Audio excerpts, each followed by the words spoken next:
I've always been interested in ancient Egypt. Seriously, I remember when I was younger, I was actually watching quite a few or quite a lot of documentaries about it back then, and but over the years, I haven't really done that anymore. Mm, but recently, since we've gotten more into history stuff, I've actually thought about a lot more about other topics that we could react to, and this one popped in my mind. So ancient Egypt. So to refresh my mind a little bit, in case you don't know too much about it, this is Ancient Egypt 101 done by National Geographic. Let's go. The ancient Egyptian civilization lasted for over 3,000 years and became one of the most powerful and iconic civilizations in history. Wow. At its height, Real quick, need to make this louder. This is too.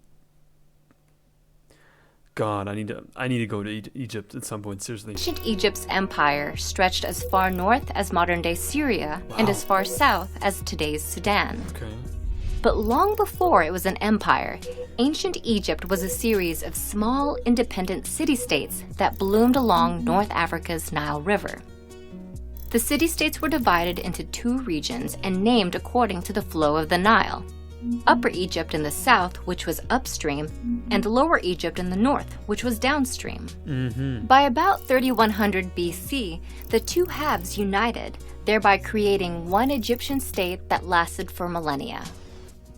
The reign of this civilization can be divided into three major periods of Old Kingdom, so around 400 some years, middle, and New Kingdom. Okay. prosperity, called It's the been a long Old, time. Middle, and New Kingdoms, and two periods of instability in between, called the First and Second Intermediate Periods. Guiding the Egyptian people was a succession of about 300 rulers, often referred to as pharaohs. Pharaoh, which means great house in Egyptian, was never the ruler's formal title. It only became synonymous with the ruling individual in modern times, thanks to its use in the Hebrew Bible. Okay. These rulers, who were not always men, nor Egyptian, were considered protectors of the people and served as divine liaisons between humanity and the hundreds of gods they worshipped. After the rulers passed away, ancient Egyptians believed they then became gods. To prepare their journey into the afterlife, the rulers constructed elaborate tombs, including the Great If you've ever been to one of these tombs, well, let me know how it was. You know, there's certain things that everyone finds interesting. There's a couple things that each individual finds super interesting, and this is one of them. This is one of mine.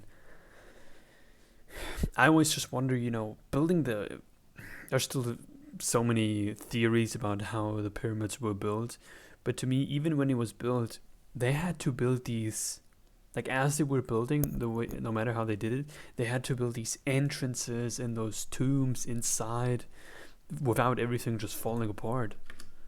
Pyramids at Giza and underground mausoleums in the Valley of the Kings. Wow. Rulers filled their tombs with all the items they could need in the afterlife, including gold, jewelry, food, drink, and even pets. 1922. Preparing for this journey to the gods also involved mummifying one's body. The deceased's corpse was embalmed, wrapped in hundreds of yards of linen, and placed inside the tomb so the body could be reanimated in the afterlife. To this day, structures like the Is it true that they actually still took out all of the organs as well?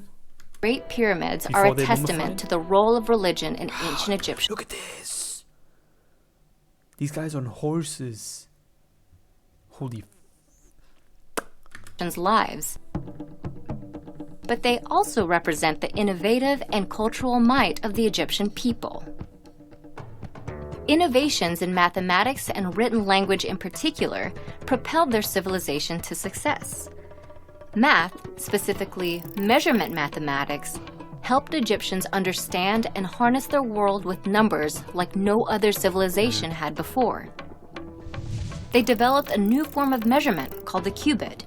It was used to design massive structures, such as the Great Pyramid, with remarkable geometrical precision. The Egyptians also measured time.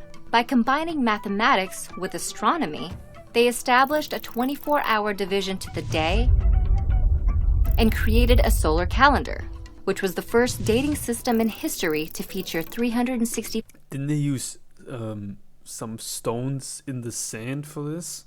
5 days in 1 year. Lastly, Egyptians developed methods to measure and survey land around the Nile River. These civil engineering feats made way for the construction of dams, canals, and irrigation systems that helped farming and agriculture to flourish in the Nile Valley. In addition to mathematical concepts, the ancient Egyptians also created written languages to describe the world around them. The oldest and probably most well-known of these is hieroglyphic writing. This system was developed around 3150 BC during the Old Kingdom and has over 700 pictorial characters. It was used to inscribe monuments and pottery and predominantly served a decorative or ceremonial purpose. Soon after, another ancient form of writing, called hieratic, developed out of the hieroglyphic system. It was a form of cursive that was written in ink and served a more functional purpose. Unlike It's interesting because nowadays it's even, to me, it's just mind-boggling how you're able how you would even know that some of this stuff is written. I mean, just like our today's language, things had to be preserved throughout the years, over centuries, over decades, just so that we are able to speak and write and read and all the way we do nowadays. So I guess the same thing happened with here, except for the language just died out that they spoke back then. Like its more formal predecessor, hieratic was written on another ancient Egyptian innovation, papyrus. Papyrus was a type of paper derived from the papyrus plant, which grew plentifully along the Nile River.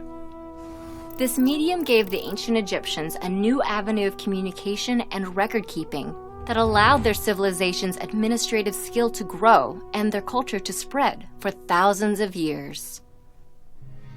As with all great empires, ancient Egypt came to an end.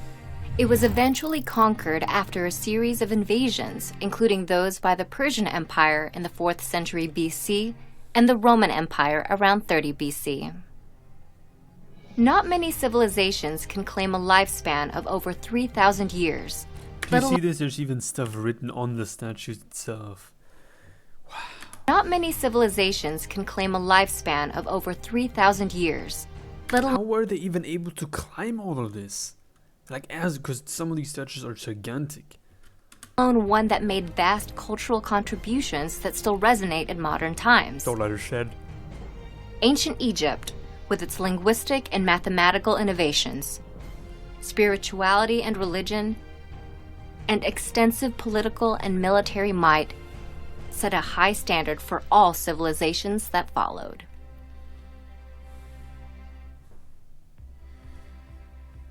Oh, Jesus. Actually, I know, maybe this is how they did it. Maybe they somehow got on top of everything and then just hammered it down.